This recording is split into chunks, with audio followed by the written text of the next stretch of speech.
Hi guys, welcome back to the shed for the second episode of DIY Simplified, and in today's episode we're going to be talking about pilot holes and pilot bits. So why would you want to drill a pilot hole, and why do I recommend that pretty much any time you're doing it you might as well drill a pilot hole?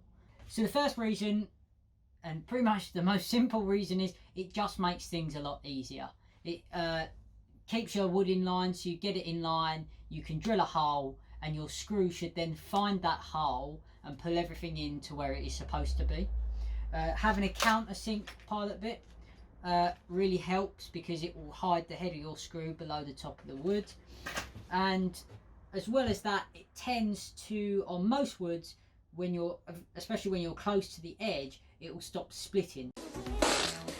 In things like MDF, and it's say if you're at the end of a pine board or something like that, it will stop it splitting and cracking the wood out, which is pretty much project ending, really. I've told you a million times, do not exaggerate. I hate it when you really drive a screw in with your impact driver and you just hear that sound, and then you've got a massive crack down your wood, and that's pretty much that piece of wood done unless you fill it. So what do you need to drill a pilot hole? Well, you need a drill bit, and this drill bit needs to be smaller than your screw, because obviously if the hole is bigger, your screw will just fall in and the threads won't actually contact the outside of the hole. So make sure your pilot bit is smaller than your screw, and you can use any bit. I like these wood bits with like the little brad tip on it. I don't know if that's going to focus for you, but alternatively the ones I like are countersunk pilot bits. So this will pilot hole for you and cut your countersink on there at the same time. I bought these on Amazon, and I'm pretty sure they were £5 in the Black Friday deal. I think they were about £9 to £12 originally without the deal. So I will be putting the link to these ones in the description, but anything will do. These are the Makita ones. They come with a fast change bit. I don't have that, but I'm going to get these out, show you what they do, and you can make your decision on whether you want to buy a set of these or just use your drill bit. But I really do recommend getting a countersunk pilot hole anyway. So I just wanted to show you before I crack the packaging open that you get 4 pieces in this set. It's a number 6, a number 8, a number 10 and a number 12.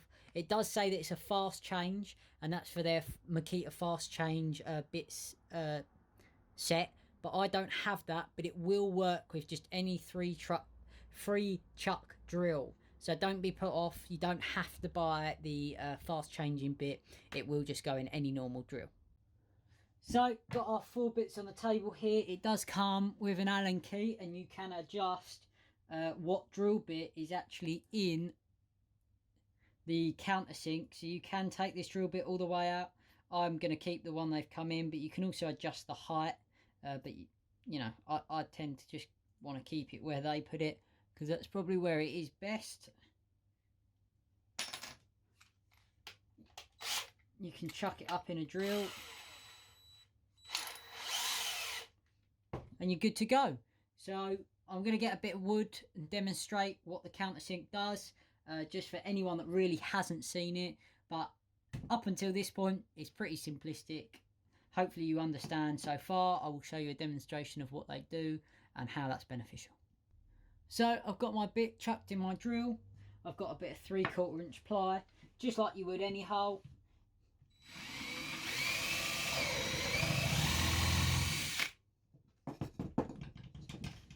You've got your pilot hole there, and then you've got a recess for your screw to drop into.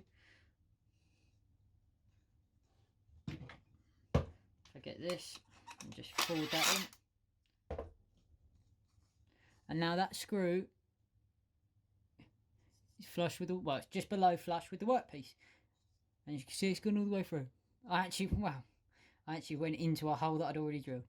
But look at that. So that is the basic premise of a pilot hole. Really useful when you're trying to countersink your bits and pilot. I see a lot of people piloting with one drill bit, countersinking with another, and that works great. I have my own countersink bits that I used to use, but this just makes your life a whole lot simpler. You do both things at once. I know to some people that will seem so simple, but obviously there are some people that haven't seen those countersink bits with the pilot hole in it, and I hope for those people it clears things up, and I will leave the link in the description for that specific bits but many companies sell pilot hole bits. Amazon, DeWalt sell their own ones, obviously Makita, many brands. They're really all the same. There's nothing particularly special. I know people like Rockler do one with a little stop collar so that all your countersinks are exactly the same size. But head over, get yourself one of them. That link will help me out too. I get a little bit of kickback, so please, if you're going to buy one, use that link in the description. So that concludes DIY Simplified episode 2. I hope you will come back to watch episode 3.